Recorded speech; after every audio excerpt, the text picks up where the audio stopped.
Hello, welcome to Talking Risks. It's a podcast about entrepreneurs, about the vendors who serve them. Hopefully, it's a podcast about motivation for you, whether you're an existing entrepreneur or a wannabe entrepreneur. We have guest stars for probably a year of Sundays, and we're only going to record this every other week, so we're going to be with you for at least 2 years. At least that's how long I've bought the URL. With me is Ricky Hall, the co-host of Talking Risks. Ricky, introduce yourself, please. I'm Ricky. I am founder of Nutrition HQ, and Eric and I have worked together since 2007 in business, but have become pretty close friends and pretty excited about where we're going with everything. So, Ricky, your Nutrition HQ URL? nhq.rocks, www.nhq.rocks. So we only have 2 diamond sponsors of this podcast. I don't know if diamond or platinum is more valuable, but we're the diamond sponsors. Nutrition HQ is one. The other one is Aspen Legal. That's the law firm that I own. I've recently started after 37 years in humongous firms. And we'll talk about that a little bit, but I want to talk about the brand for a second, Talking Risks. There's a sign up behind me. My kids put that sign together, so Ricky and I are cost conscious, so they were free. I think I had to feed them some chicken nuggets in return for that sign, but we'll probably change the colors. You can't see it all that well. It started with taking risks, and we added the L. That was the brand that I came up with when I first offered it to Ricky. I don't think he was all that enthusiastic about it, and so I said to Ricky, I said, please come up with a brand that you think is more exciting, and of course in return I got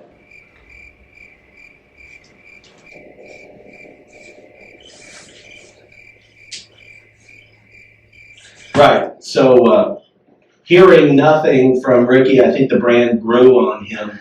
It's about taking risks. I probably did not take great risks until recently in starting Aspen Legal. Like I said, I spent 37 years in humongous firms. Aspen Legal is a law firm that caters to entrepreneurs, franchisors, licensors, many brands that have hundreds of units. I've been very honored and very blessed to be able to be a business advisor and legal advisor to a great group of companies, many of which you'll hear from over the next several years. But I think it really is important to talk about why you should be listening to us, what might be interesting about us, and what you could gather from us. I've always said to Ricky, I said, you shouldn't listen to anybody who hasn't been around the block and had their teeth kicked in a few times. Michael Jordan, even though some people cut him down with his business advice, by the way, he's a billionaire with a B, he said, the reason why I make so many shots is because I've missed so many more. I'm summarizing probably the greatest business advice I've ever heard, quite frankly. But I think you should understand where we've been, where Ricky and I have been. And Ricky, I'm going to start with you. Tell me about your history, and probably I'll add in since I've known you for so long. Yeah, and I think what you're talking about with getting people listening to us, we've been in the trenches, and a lot of times when I start talking to people, I tell them, I was like, the only way to eat an elephant is one bite at a time, and I've done that. But my problem is I had to start with the asshole. But it's life and it's business, and I think our journeys have been pretty amazing. I grew up in Northeast Missouri on a farm. My mom was an entrepreneur. My grandfather was a farmer, innovator. I would say that a farmer is your true entrepreneur. And my dad was a hardworking guy. He was a welder. And I graduated high school and didn't want to go to college. I even had a scholarship for college for art and turned it down. And went into the Air Force, turned 18 in basic training. Did that for 6 years, got out, moved to New Jersey, got into the fitness, health world, was always into it, but just fell in love with it. And I would go to GNC the first Tuesday of every month because you save 20%. And I found myself at the end of the day in the store with a sales associate 2 or 3 hours later, coaching them and teaching them supplements. Fun. And that's what started it. And then a friend of mine started a GNC and he was doing real well. And I just sent an application into GNC, and next thing you know, I drive out there and I meet them, and I bought into the franchise system, moved back to Missouri, and started my first store in January of 2000. That's how we met. Yep. Mhm. Yep, and that's it. And then I did that for 10 years. I ended up having 5 or 6 GNCs. I had a business partner, a really good business partner, Tim McMahon, Tucson Tim. And we did really well. And I just didn't like where GNC was taking the brand. So I sold all those in 2010, and you and I worked together on a strategic plan to pivot over to Complete Nutrition franchise, which a friend of mine started. Yep. They were very successful, doing really well, and in 2014, I didn't like where they were going. So once again, Eric, you and I, we did a strategic plan and basically split away. Sure. We did a mutual release with Complete Nutrition. They forgave me for wrongdoings. I forgave them for wrongdoings. And 2015, I launched Nutrition HQ. Yep. And the whole time, Eric and I were talking, just like, hey, you got, I know you want a franchise now, we gotta do this the right way. And we were walking down the street in Clayton, going to Napoli. And you're like, the day you get greedy, I won't represent you. Yeah, that's right. And 2 things about Eric that I've always respected was, well, a couple things. I remember the first time we met, he's like, if you need something done, just send me an email. I don't give a shit about a comma. Just send me what you want done and I'll get it done. And if I can't have a glass of scotch with you, I can't represent you. Correct. And if you get greedy, I won't talk to you. That's right. And I had a greedy business partner, and Eric and I's communication dropped off for about a year until I cleaned that up. Yeah. So today we're sitting here, Nutrition HQ. We're probably going to have, we will have a record year this year. Got approved to start franchising last September. Franchised my first store. My first franchisee brought him on October 20th of 2020. So that's what got us here today, and I think it's going to be big. I think it's fun. I'm not chasing money anymore. Right. I'm chasing what I love to do. Yeah, one of the things that you'll hear from us and our guest stars or guests over the next couple of years and hopefully beyond is that greed is bad. You will not hear money from our guests. We've been very blessed. Most of our guests are personal friends of ours, created some huge brands, as you'll see. Professional athletes as well. We'll bring on, I represent a number of coaches in the Major League Baseball that will bring on managers, etc. So we've been very blessed by those who we've represented and who we've known. So we'll have a lot of fun with those people. But one thing that you won't hear from those people is, well, I'm in it for the money, right? Or anything similar to that. Greed kills everything perfectly.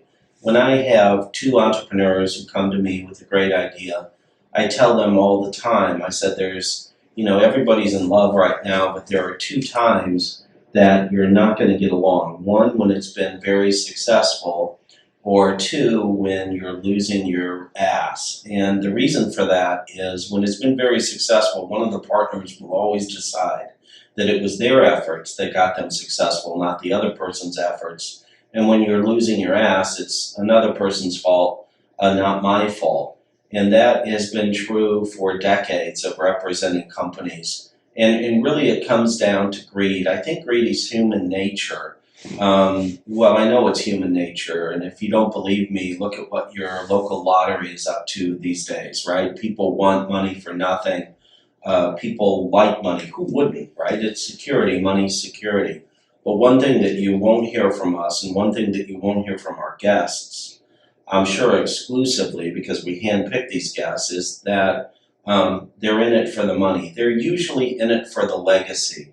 And that's what we're in it for. These people are legacy builders that we bring on. And what that means is they generally suffer from low self-esteem. I'll admit it that I suffer from low self-esteem.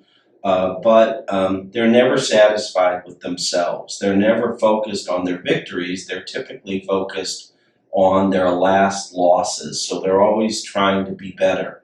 They're trying to be better probably every day, although that's a pretty high standard to live up to. But greed is not in their formula for sure. My background is I was educated at the University of Arizona with an accounting degree. I started in the Big Eight. The Big Eight doesn't exist anymore, but these were very large international public accounting firms. I was a CPA for a number of years before I was recruited away by a Fortune 500 company. I was an assistant treasurer at the age of 27, a fairly young assistant treasurer for a Fortune 500 company. I worked for them for a number of years before I lost my mind and went to law school at Washington University in St. Louis. I came out and I was a litigator because back then I really didn't know anything better, so litigator sounded cool. Became a litigator, spent a number of years fighting people, including my first wife. Lost all my hair, and finally I was recruited away by a business law firm named Greensfelder, a law firm that I was with for 16 years. During my tenure there, not only did I build a practice, meaning I built clients, sold them, one of which is Ricky. Most of those clients are with me today, many, many years later, but I ran the corporate department there at Greensfelder. I left Greensfelder for a larger law firm called, it was called Lathrop and Gage at the time. Then they spent $1 million to drop the and Gage. Those are what marketing people will do once in a while. We became Lathrop, then we merged with Gray Plant Moody. It became Lathrop GPM. And I left them after 6 years and started Aspen Legal. And I started Aspen Legal because the big law firms can no longer serve the entrepreneurs that I represent. When you are charging $1,200 plus per hour, I don't know who in the world is dumb enough to pay those rates. Humans can only get so smart, and no lawyer is a genius. And anyone who tells you that they are, you probably ought to fire them immediately because they've got a mental problem.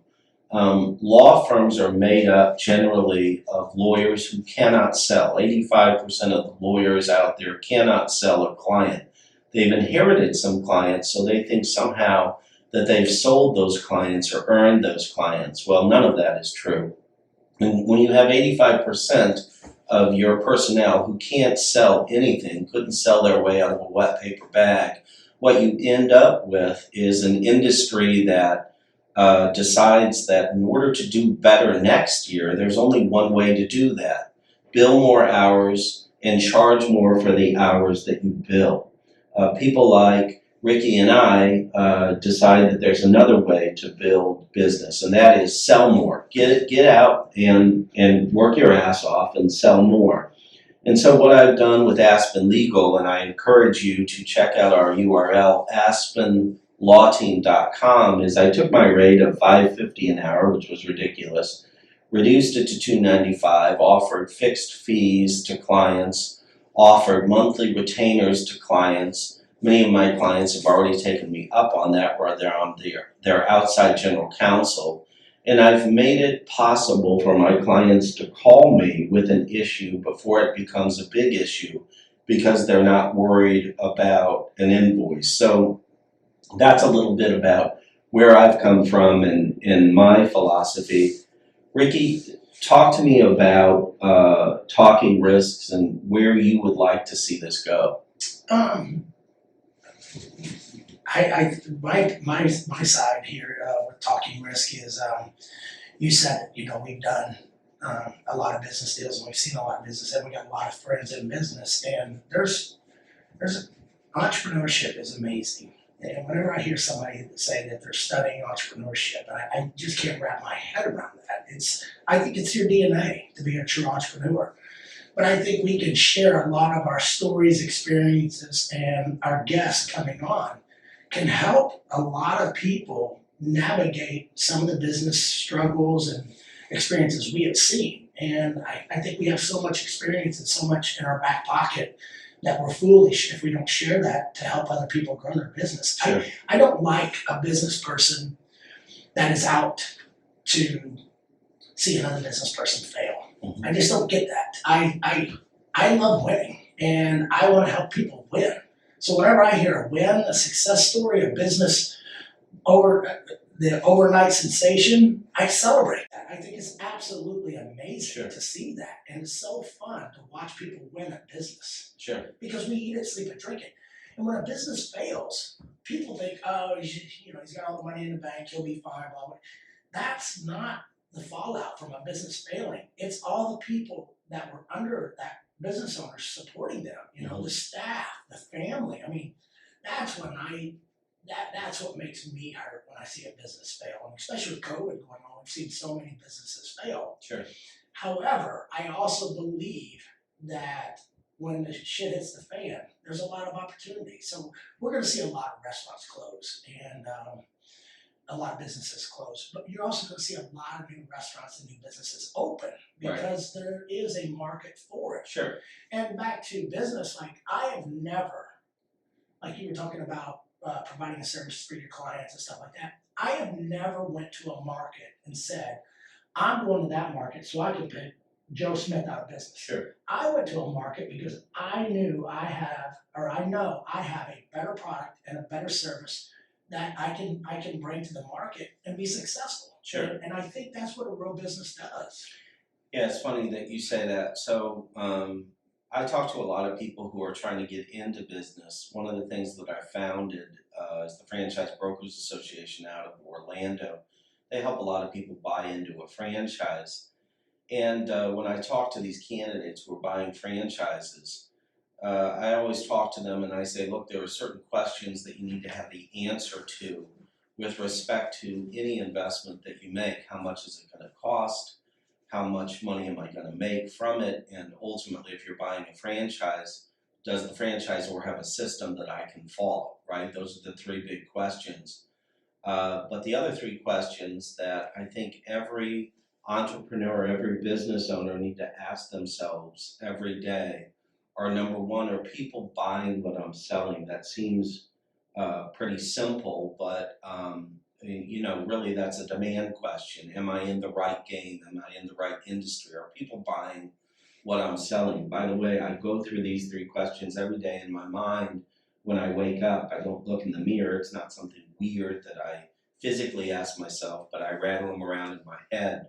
The next question is are they buying in sufficient quantities in the market that I operate in so that if I gain reasonable market share, I can make the money or the living that I want to make. And so that's about your market. What market are you in? For me, again, I've been blessed to operate nationally and some international clients. So for me, it's at least the national market. So are they buying what I'm selling in reasonable quantities so that if I gain reasonable market share, this is a question of hustle, can I earn the living? Can I get the returns that I would want to get to pay my bills and beyond?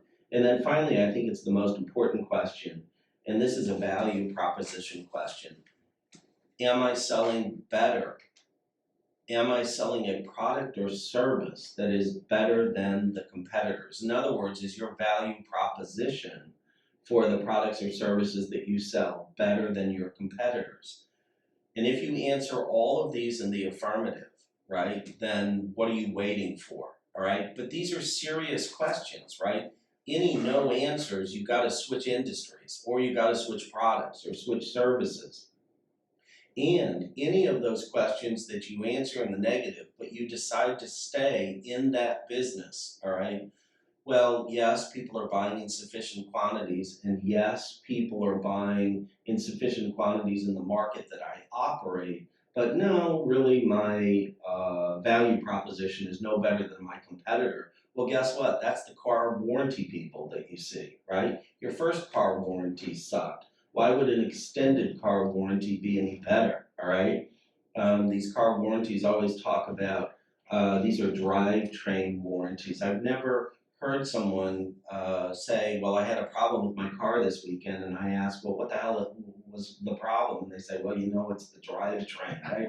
I've never heard that from anybody. So The car warranty or the extended car warranty is a perfect example of no value proposition. My point is that if you ask yourself these questions and they all come out in the affirmative, then you can achieve whatever you want to achieve. It's the reason why the guy who sells Buicks, but he believes in the value proposition of Buicks, can do quite well, and the gal who sells Ferraris, okay, and we can argue about whether a Ferrari is a better car than a Buick, that doesn't matter. She has an honest belief in the value proposition of Ferraris, so she does quite well in the sale of Ferraris, right? And that's what it comes down to. It comes down to, by the way, this is a Zig Ziglar approach. Zig Ziglar, probably, in my opinion, is the best sales coach and the best business coach that I've ever been exposed to. He taught me how to sell, and these really are formulated from his lessons. But it's about a honest belief in that value proposition, and if you have it, you'll do quite well if you're willing to work at it. Yeah, and on top of that, a couple things that come to my mind is Zig Ziglar. One of my favorite quotes is him is, and this kind of goes back to being an entrepreneur. Is your attitude, not your aptitude, will determine your altitude. Correct. I love that quote. And then Jack Daly, who's a sales coach, he has a quote that is, when you care more about the customer than the sell, you will sell more. And I think that's what's put us where we are today. That's why you left the big firms. Yep. That's why you started Aspen Law. Yep. That's why I started Nutrition HQ. Sure. You know, that's why I left GNC. Because we were caring more about the customer than the sale. Sure. And we've always said that, and even in the store, inside my stores, you know, we have a saying is like we're solution focused. So maybe I don't have the right product in my store for you, Sure. but I guarantee I've got somebody in my network that may be a chiropractor or a dietitian or a personal trainer that I can refer you to. Right. And then when Sheila finally says, you know what, I couldn't do vitamins or I couldn't do this, but they turned me on to John, who has totally transformed my life. Sure. You know, and that's what it's about. Maybe at Aspen Law, you can't service the client in this area, and you've given me great referrals Sure. for situations I've been through. Sure. And that is the key to success, is caring more about that customer. Yeah, that's right. And taking care of that customer. Yep. Do you genuinely care for that customer? Yep. And that is huge. And when you do, you will be a hell of a lot more successful. Yeah, we talked about that with respect to the business that Ricky is in. Of course, is I call it the nutrition and supplement industry. And again, one of the things that has changed my life over the last few years is, as Ricky knows, I started lifting. I don't consider myself a meathead, but supplements are part of that. But we talked about a sales approach versus a consultative approach, right? And the consultative approach is a bit about what you're talking about, right? Zig Ziglar said that, honestly believe that the person who's purchasing your product or service is going to benefit more by the sale than you are as the salesperson. And you need to think about that, right? But it's an honest belief in that. And, you know, I talked to my eldest kid who's lives out in Los Angeles. And I said, we were talking about Zig and we were talking about the ability to sell services and products. And she asked me, she said, well, how have you been relatively successful? She doesn't use the term relative. I'm her dad, so she thinks I'm wildly successful. But she said, how have you been so successful in selling legal services? And I took her through the Zig approach. And I said, I truly do have an honest belief that the person who is purchasing my services is going to be benefited more than I am by charging them for those services. And I said, the reason why I am so successful in selling is because of the honest belief. And here's what's weird about that, all right? I may be crazy. I may be wrong, okay? But it's that honest belief that people pick up on in the sale itself, all right? So when I tell a prospect, if I look at Ricky and I say, Ricky, I think that I will provide you with business and legal advice that no one else can provide you with, and I think that I'll provide it to you for a better price than anyone else can provide it to you. If I believe in what I'm saying, even if I'm wrong, and this is the weird thing, or at least it is weird for me, Ricky is more apt to buy from me because he's buying my belief. And Zig said that too, and I don't want to make this about the Zig Ziglar show. But the thing is that Zig said, look, they are buying an honest belief. And if you explain your honest belief in your value proposition, you never have to sell again.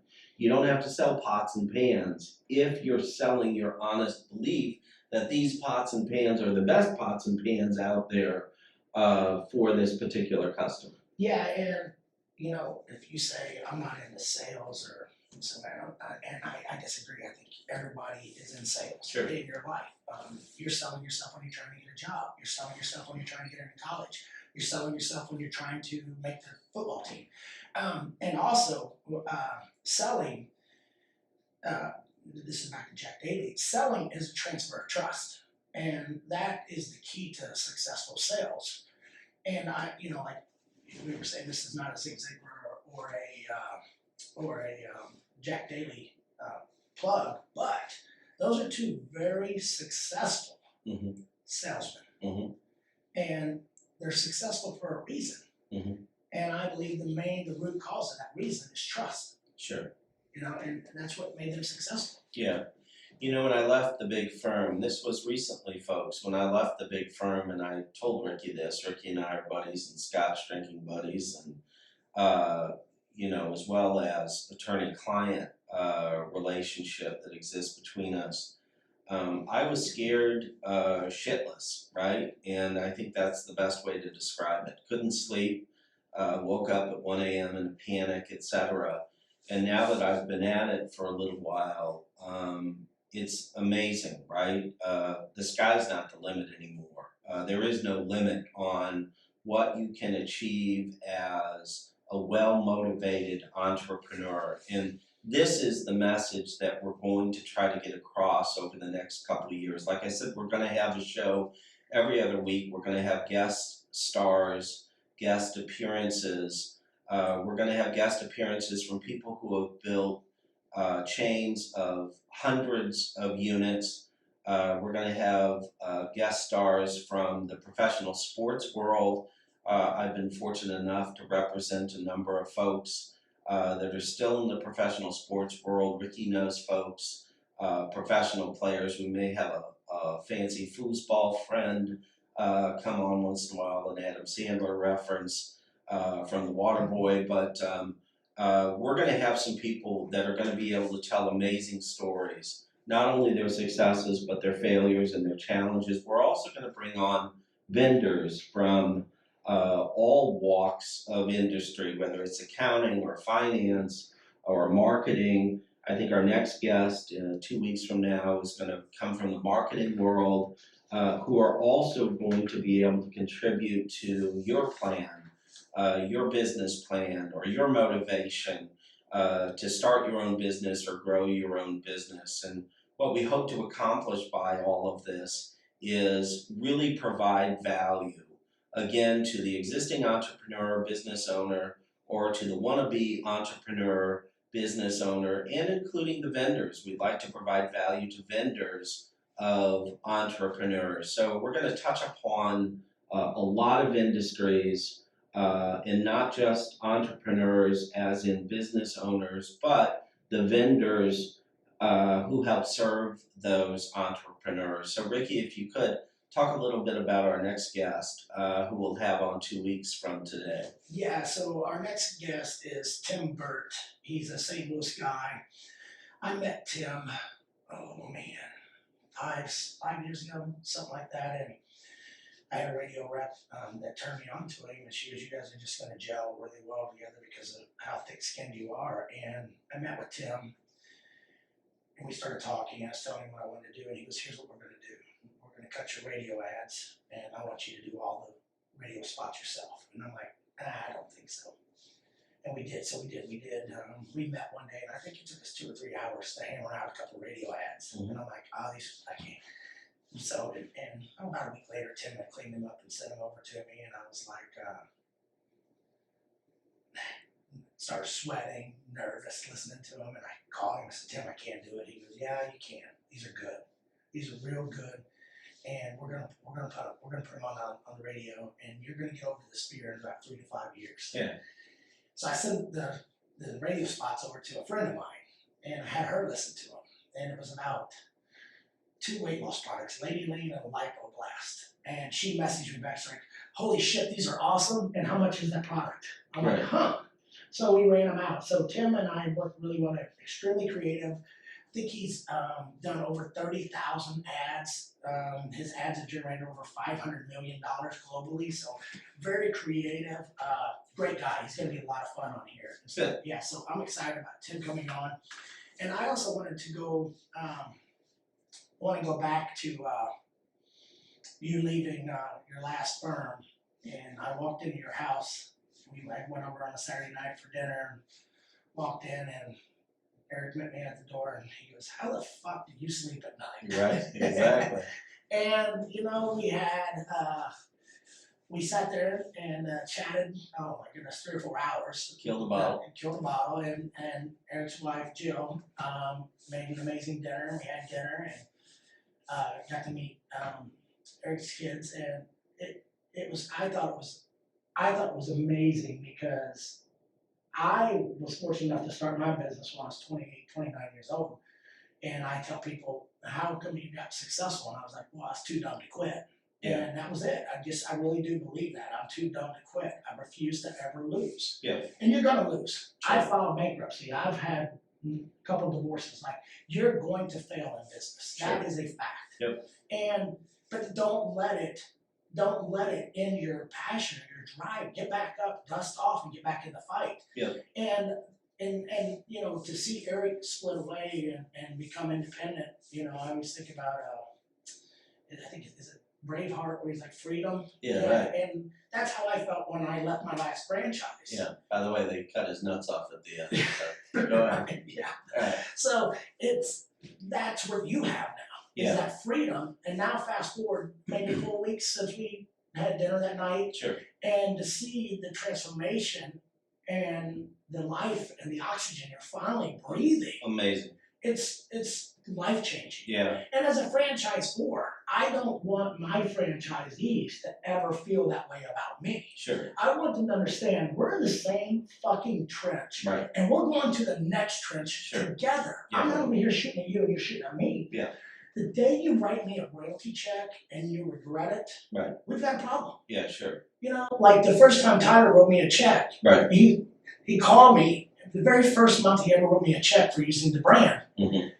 He goes, Dad, how do we duplicate this 100 times? Yeah. And I said, absolutely, Tyler. And the fast forward, my son Tyler, 29 years old, owns one of my stores. He's my affiliate store, and he graduated college and called me and said, Dad, I want to do this. Yeah. I'm like, what? Yeah. He's like, I want to do this supplement thing. I love it. And he grew up in the back of the GNC, dusting shelves and stocking product. And when he was in high school, he'd buy protein from me for like $20 or 25 and sell it to his friends. So he was slinging subs out of the trunk of his car. Yeah.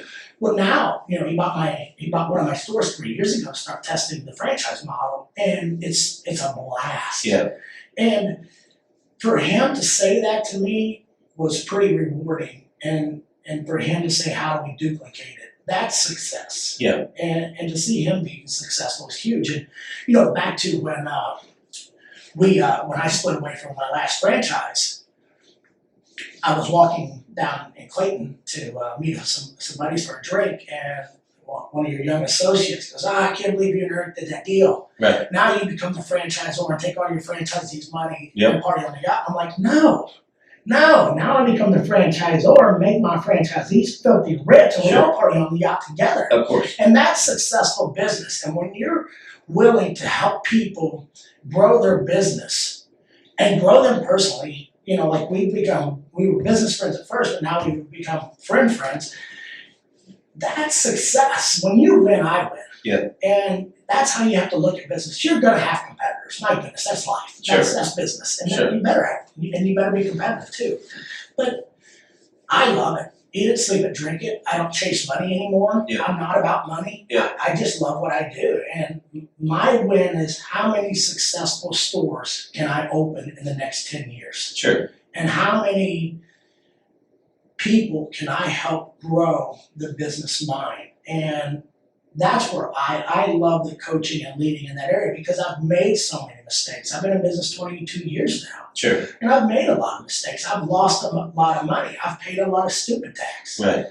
And my goal is to help other business owners and listeners understand that that's going to happen. Right. And you just keep forging forward. But you've got to circle yourself. You got to surround yourself with a group of people that want to win. Right. And you want a group of advisors that are advising you and not taking your money. Of course. Yeah, and that's part of the struggle that I had in the industry that I'm in. You'll hear over the next, you'll hear forever that I hate lawyers. I do.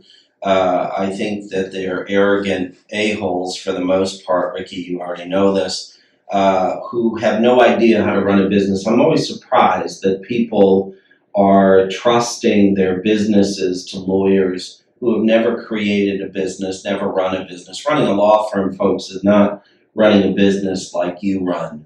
Running a law firm is completely different. You would never, ever, in 100 years, think about, well, I'll just charge more for my product every month or every year, and that's how I'll just keep on making money, and I don't have to change the quality of the product. I don't have to improve the quality of the product. I don't have to care about the customer. I'll just keep on cranking up the rates, and since my customers are stupid, they'll just continue to pay. There is a better way. Please check out the website, Aspen Law Team, and you'll see about my philosophy and approach to representing clients. But I'm very passionate about this, and it was true that when Ricky showed up, I wasn't sleeping at all. I probably had a couple of black eyes just from the lack of sleep, etc. And Scotch didn't get me there. But a transformation has happened for me. I've gotten used to being an entrepreneur now. And I realized just this podcast is a great example. At a big law firm, trying to do a podcast, I'd have to go through 18 different committees and my insurance committee saying, well, are you going to render business advice? Because we only render legal advice. We don't render business advice. It's like, screw that. Yes, I'm going to render business advice, so prepare yourself. I tell it like it is, and the guests are going to render business advice, and Ricky is going to render business advice. And that's what's going to make it good, and that's what is going to make it valuable over the next multiple years. This is our first podcast. Be patient with us. We're getting used to it. We're getting used to the equipment. We'll have a guest on, like I said, a couple of weeks from now, and then a whole bunch of guests, including, I will tell you, the executive director of the Franchise Brokers Association is going to be on. The guys who created Apex Physical Therapy are going to be on. They've got about 140 units out there. Amazing guys that have ridden across the country with me on Harley-Davidson motorcycles more than once. We'll tell some stories, not all business related, that I think that you'll enjoy. We just have really quality guests. And like I said, most of these people are our personal friends, so we'll have a lot of fun with them as well. Yeah, it's going to be exciting. This is going to be a fun ride. Okay, all right, great. So we're going to push this out to as much social media as we can. We hope to get more listeners. Stick with us, and we hope you join us for the next episode. Yeah, and follow me on Instagram, Ricky NHQ. And what's your Instagram? This is another thing you're going to find out. My kids have set up all my Instagram. I think it's Aspen Legal, but if you look up Aspen Legal on Instagram, you'll find it. Yeah, but always follow us there, and you'll always have the latest of what we're doing, and Yep. we look forward to many, many more episodes. Awesome. Thanks, Ricky. Yep, that's a wrap.